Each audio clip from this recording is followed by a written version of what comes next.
नमस्कार दोस्तों, आज हम महाभारत के एक अद्भुत और रहस्यमय किरदार की ओर चलते हैं, घटोत्कच। ये नाम सुनते ही कई लोगों को लगेगा, अरे हाँ, भीम का बेटा। लेकिन घटोत्कच सिर्फ भीम का बेटा नहीं था।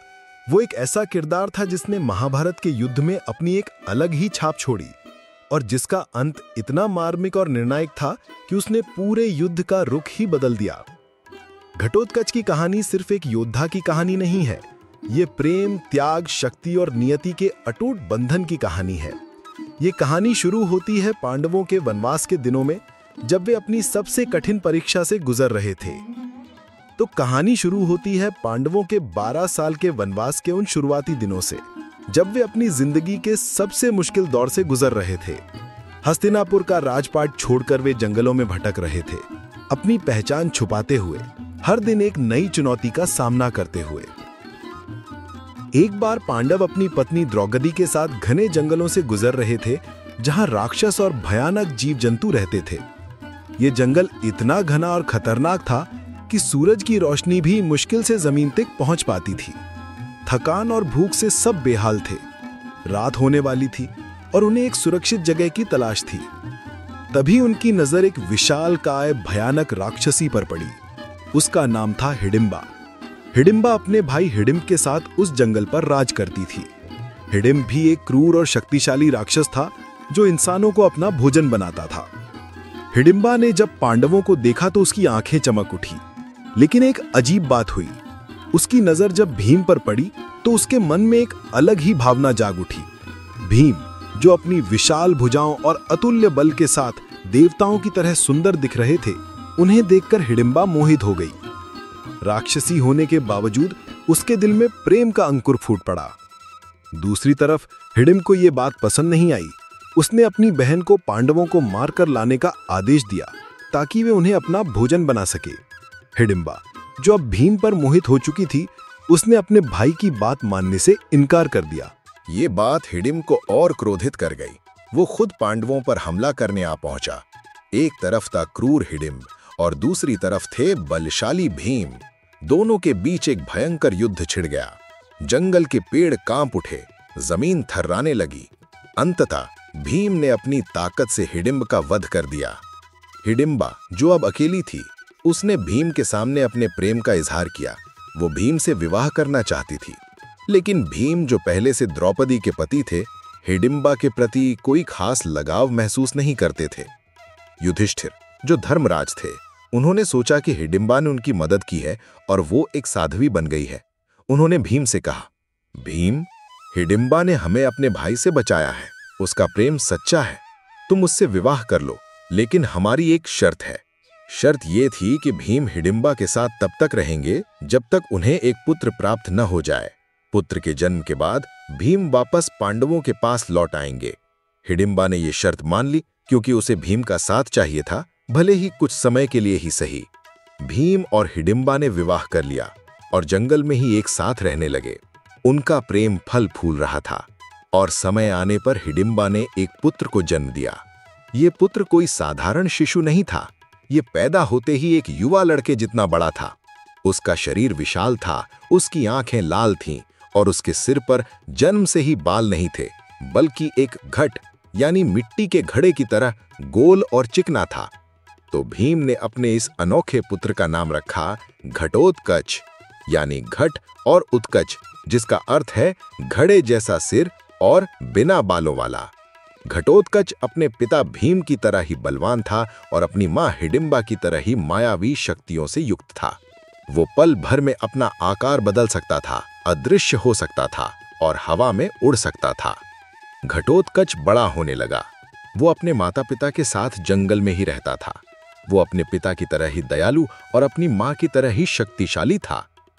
जब वो थोड़ा और बड़ा हुआ तो भीम ने युधिष्ठिर को दिए गए वचन के अनुसार हिडिंबा और घटोत्कच को छोड़कर पांडवों के साथ अपने आगे के सफर पर निकल पड़े। ये हिडिंबा और घटोत्कच के लिए दुखद क्षण था, लेकिन वे जानते थे कि भीम को अपने भाइयों के साथ जाना है। जाने से पहले भीम ने घटोत्कच को आशीर्वाद दिया और कहा, पुत्र, जब भी तुम्हें हमारी आवश्यकता हो, तुम हमें याद करना। हम तुम्हारे साथ खड़े होंगे। घटोत्कच ने अपने पिता को वचन दिया कि वो हमेशा उनकी मदद के लिए तैयार रहेगा। घटोत्कच अपनी माँ के साथ जंगल में ही रहा, अपनी शक्तियों का अभ्यास करता रहा। वो जानता था कि एक दिन उसके पिता और चाचाओं को उसकी जरूरत पड़ेगी। समय बीता, पांडवों का वनवास और अज्ञातवास खत्म हुआ। कौरवों ने सुई की नोक के बराबर भी जमीन देने से इनकार कर दिया और धर्म युद्ध का बिगुल बज गया। कुरुक्षेत्र का भयानक युद्ध शुरू हो चुका था। पहले 13 दिनों तक युद्ध बहुत भयंकर चला। कौरवों के पास भीष्म पितामह और द्रोणाचार्य जैसे महान योद्धा थे। पांडवों को भारी नुकसान हो रहा था। 14वें दिन का युद्ध और भी भयानक था। इस दिन अर्जुन ने जयद्रथ को मारने की प्रतिज्ञा ली थी, क्योंकि जयद्रथ ने ही अभिमन्यु के वध में मुख्य भूमिका निभाई थी। लेकिन कौरवों ने जयद्रथ को बचाने के लिए चक्रव्यूह की तरह एक और सुरक्षा घेरा बनाया था, जिससे अर्जुन जयद्रथ तक पहुंच न सके। अर्जुन दिन भर कौरवों की सेना से लड़ते हुए आगे बढ़ रहे थे, लेकिन शाम होने वाली थी और जयद्रथ तक पहुंचना मुश्किल लग रहा था। पांडवों की सेना में हताशा फैलने लगी। तभी कृष्ण ने युधिष्ठिर से कहा, युधिष्ठिर, अब समय आ गया है कि हम घटोत्कच को बुलाएं। युधिष्ठिर ने भीम से कहा, भीम, अपने पुत्र घटोत्कच को बुलाओ, हमें उसकी सहायता की आवश्यकता है। भीम ने तुरंत घटोत्कच को याद किया। पलक झपकते ही घटोत्कच अपने विशाल और भयानक रूप में प्रकट हुआ। उसका शरीर पहाड़ जैसा, उसकी आंखें अंगारे सी दहकती हुई और उसके हाथ में एक विशाल गदा। उसे देखकर कौरवों की सेना में दहशत फैल गई। पिताश्री, क्या आदेश है? घटोत्कच ने दरजते हुए पूछा। भीम ने उसे स्थिति बताई। पुत्र, कौरवों की सेना हमें आगे नहीं बढ़ने दे रही है। तुम्हें अपनी मायावी शक्तियों से उनकी सेना को अस्त व्यस्त करना होगा, खासकर रात के समय, जब तुम्हारी शक्तियां और भी प्रबल हो जाएंगी। घटोत्कच ने तुरंत प्रतिज्ञा ली। पिताश्री, मैं कौरवों की सेना में ऐसा हाहाकार मचा दूंगा कि वे रात भर सो नहीं पाएंगे। मैं अपनी जान की बाजी लगा दूंगा। जैसे ही शाम ढली और रात हुई, घटोत्कच ने अपना विकराल रूप धारण कर लिया। रात का अंधेरा उसकी मायावी शक्तियों के लिए सबसे मुफीद था। उसने आसमान में उड़ना शुरू किया। कभी वो विशाल काय बन जाता, कभी अदृश्य होकर हमला करता। वह कौरवों की सेना पर पत्थरों की वर्षा करने लगा, कभी एक साथ कई राक्षसों का रूप धारण करके उन्हें डराने लगा। सैनिकों को समझ नहीं आ रहा था कि क्या हो रहा है। घटोत्कच इतना शक्तिशाली और मायावी था कि उसे रोकना किसी के बस की बात नहीं थी। वो हाथी घोड़ों को उठा उठाकर फेंकने लगा, रथों को तोड़फोड़ करने लगा।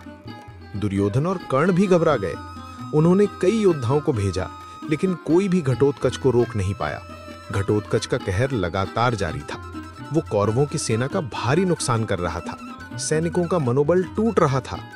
कौरवों के लिए रात एक दुष्स्वप्न बन चुकी थी। हर तरफ हाहाकार मचा हुआ था। घटोत्कच का लक्ष्य था कौरवों को इतना थका देना और डरा देना कि वे युद्ध करने की हिम्मत ही खो दे। घटोत्कच का ये तांडव देखकर दुर्योधन कर्ण के पास गया। कर्ण, तुम्हें कुछ करना होगा। ये राक्षस हमारी पूरी सेना को नष्ट कर रहा है। अगर ये ऐसे ही चलता रहा तो सुबह तक हमारी सेना आधी भी नहीं बचेगी। कर्ण, जो अर्जुन का सबसे बड़ा प्रतिद्वंदी था, उसके पास एक दिव्य अस्त्र था, इंद्र की दी हुई शक्ति, यानी एक प्रकार का भाला। ये अस्त्र ऐसा था जिसे कर्ण ने भगवान इंद्र से प्राप्त किया था। इंद्र ने यह अस्त्र कर्ण को दिया था और कहा था कि वो इसे सिर्फ एक बार इस्तेमाल कर सकता है, और यह अस्त्र जिसे भी लगेगा उसका वध निश्चित है। कर्ण ने इस अस्त्र को बचाकर रखा था। वो इसे अर्जुन पर इस्तेमाल करना चाहता था, ताकि अर्जुन का वध करके अपनी महानता साबित कर सके। लेकिन घटोत्कच का आतंक इतना बढ़ चुका था कि कर्ण के पास कोई और चारा नहीं बचा था। उसे पता था कि अगर घटोत्कच को नहीं रोका गया तो कौरवों की सेना पूरी तरह से खत्म हो जाएगी। जानते थे कि कर्ण की शक्ति अस्त्र कितना घातक है। वे ये भी जानते थे कि घटोत्कच का जन्म ही एक विशेष उद्देश्य के लिए हुआ था, कर्ण की शक्ति अस्त्र को नष्ट करवाना, ताकि अर्जुन सुरक्षित रह सके। कृष्ण ने कर्ण को घटोत्कच पर शक्ति अस्त्र चलाने के लिए उकसाया। उन्होंने दुर्योधन को भी इस बात पर जोर देने के लिए प्रेरित किया कि कर्ण को अपना अस्त्र इस्तेमाल करना ही होगा। कर्ण ने भारी मन से अपना वो दिव्य अस्त्र निकाला, जिसे वो अर्जुन के लिए बचाकर रखे हुए था। उसने अपनी पूरी शक्ति से वो शक्ति अस्त्र घटोत्कच पर चला दिया। शक्ति अस्त्र बिजली की तरह चमकता हुआ घटोत्कच की ओर बढ़ा। घटोत्कच ने अपनी मायावी शक्तियों से उसे रोकने की कोशिश की, लेकिन वो इंद्र का दिया हुआ अमोघ अस्त्र था। वो सीधा घटोत्कच को लगा। घटोत्कच जानता था कि अब उसका अंत निकट है, लेकिन उसने अपने अंतिम क्षणों में भी अपने बलिदान को व्यर्थ नहीं जाने दिया। वो मरते हुए भी अपनी मायावी शक्ति का इस्तेमाल किया। वो अपने शरीर को इतना विशालकाय बनाने लगा कि वो एक पहाड़ जैसा दिखने लगा। ओह दुष्टों, मैं मर रहा हूं, पर तुम्हें भी चैन से नहीं जीने दूंगा। घटोत्कच ने एक भयानक गर्जना की और फिर वो विशालकाय शरीर लड़खड़ाया और सीधा कौरवों की सेना के ऊपर गिर पड़ा। उसके गिरते ही कौरवों की सेना का एक बहुत बड़ा हिस्सा उसके नीचे दबकर मर गया। सैकड़ों हाथी, घोड़े, रथ और सैनिक घटोत्कच के विशाल शरीर के नीचे कुचले गए। घटोत्कच ने मरते हुए भी कौरवों की सेना का भारी नुकसान किया। उसका बलिदान व्यर्थ नहीं गया। जब घटोत्कच का वध हुआ तो पांडवों की सेना में मातम छा गया। भीम अपने पुत्र की मृत्यु पर बिलखने लगे। द्रौपदी और अन्य पांडव भी शोक में डूब गए, लेकिन कृष्ण मुस्कुरा रहे थे। उनकी इस रहस्यमयी मुस्कान को देखकर पांडव चकित रह गए। कृष्ण, आप मुस्कुरा रहे हैं? हमारा पुत्र घटोत्कच मारा गया और आप प्रसन्न हैं? भीम ने क्रोधित हो। मत करो, घटोत्कच का बलिदान व्यर्थ नहीं गया। उसने एक महान कार्य किया है। उसने कर्ण के उस शक्ति अस्त्र को नष्ट कर दिया है जिसे कर्ण ने अर्जुन के लिए बचाकर रखा था। अगर घटोत्कच ना होता तो कल यही अस्त्र अर्जुन का वध कर देता। घटोत्कच का जन्म ही इसी उद्देश्य के लिए हुआ था। उसने अपने जीवन का उद्देश्य पूरा कर लिया। पांडवों को तब कृष्ण की दूरदर्शिता समझ आई। घटोत्कच का बलिदान अर्जुन के जीवन को बचाने के लिए था और अर्जुन ही वो योद्धा थे जो युद्ध में पांडवों की जीत सुनिश्चित कर सकते थे। कर्ण के पास अब अर्जुन को मारने का कोई दिव्य अस्त्र नहीं बचा था। घटोत्कच की कहानी महाभारत के उन महत्वपूर्ण अध्यायों में से एक है जो हमें सिखाती है कि बलिदान कभी व्यर्थ नहीं जाता और नियति के खेल में हर पात्र का अपना एक महत्वपूर्ण स्थान होता है। उसकी कहानी हमें यह भी बताती है कि महानता केवल मानवीय रूप में नहीं होती, बल्कि किसी भी रूप में हो सकती है जब इरादे नेक हों और त्याग की भावना प्रबल हो।